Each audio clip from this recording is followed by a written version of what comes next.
একটি আলুর ওজন 1 মনেরও বেশি। অবিশ্বাস্য হলে সত্যি যে এত বড় আলু ফলন করে কৃষক রকুনুজ্জামান এখন সবার অনুপ্রেরণায় পরিণত হয়েছেন। খট্টা মাধবপাড়া ইউনিয়নের মংলা গ্রামের আধুনিক কৃষক রকুনুজ্জামান সবসময় কৃষিতে নতুন কিছু করার চিন্তা ভাবনা করেন তিনি। ইতোমধ্যে আদা, রসুন ও মালবেরি নামক নতুন ফল আবাদ করেও সফলতা পেয়েছেন।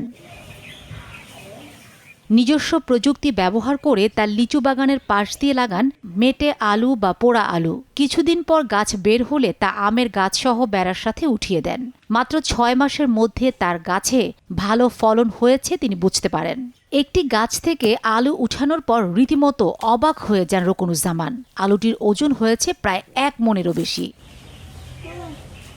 এছাড়াও আরও 15টির মতো গাছ রয়েছে যা থেকে আরও বেশি পরিমাণ আলু পাওয়ার আশা করছেন তিনি। পুষ্টিগুণ সমৃদ্ধ সবজি এ আলুর ভালো দাম থাকায় অন্য কৃষকদেরও এই আলু চাষে উৎসাহিত করছেন রকুনুজ্জামান। বৃহৎ এই আলুর খবরে তার বাড়িতে ভিড় করছেন অনেকে।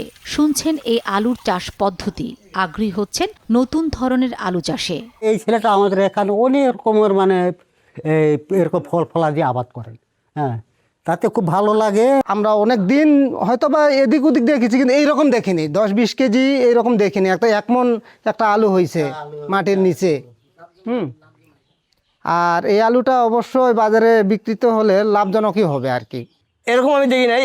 এর আগে দেখেছিলাম কেমন ওই যে গুলটা, আর এটা হলো খুব বড়। এটা হলো পাতল ডাল ছাড়ছে, মনে হয় এটা উল্টে দিলে আরও এইরকম সাদা হতো। আলুর মাথাটা দেখে আমার মাথাটা ঘুরে গেছে, যেটা না জানি কি খুঁড়ে দেখতেছি 40 কেজি ওজন একটা আলু আমি উঠাই নিয়ে আসলাম, এবং এই আলুটা 60 টাকা কেজি ধরে আমাদের এলাকায় বিক্রি হয়। তো আমিও চিন্তা করেছি যে আমিও লাগাবো আমার বাড়ির পাশে, যেন আলুটা আমারও হয়। 3 ফিট 3.5 ফিট গর্ত করেছি আর চওড়া করেছি 2 ফিট।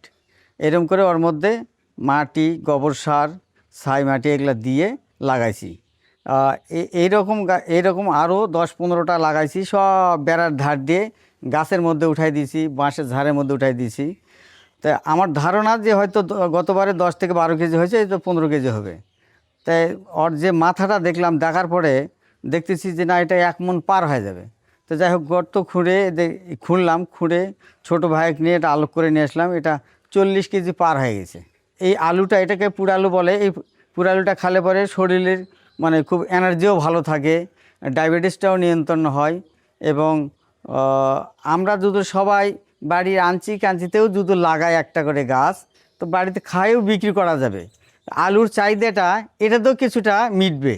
নতুন চিন্তা, নতুন প্রযুক্তি আর পরিশ্রমের জোরে তিনি দেখিয়ে দিয়েছেন চাষাবাদে চাই শুধু সাহস আর সঠিক উদ্যোগ। এই ধরনের ফসলের আবাদ বৃদ্ধিতে সব ধরনের সহযোগিতার কথা জানিয়েছেন স্থানীয় কৃষি বিভাগ। রাইজমগুলোকে সংরক্ষণ করে আগামী মৌসুমের জন্য বৃহৎ পরিসরে যাতে আমাদের কৃষক ভাইরা করতে পারে, আমরা আমাদের মাঠ পর্যায়ে উঠান বৈঠকের মাধ্যমে আসলে সেই বিষয়গুলো, এবং আমাদের যে গ্রুপ গুলো আছে, কৃষক গ্রুপ, সেই গ্রুপের মাঝে আসলে আমরা বিষয়গুলো নিয়ে আলোচনা করছি।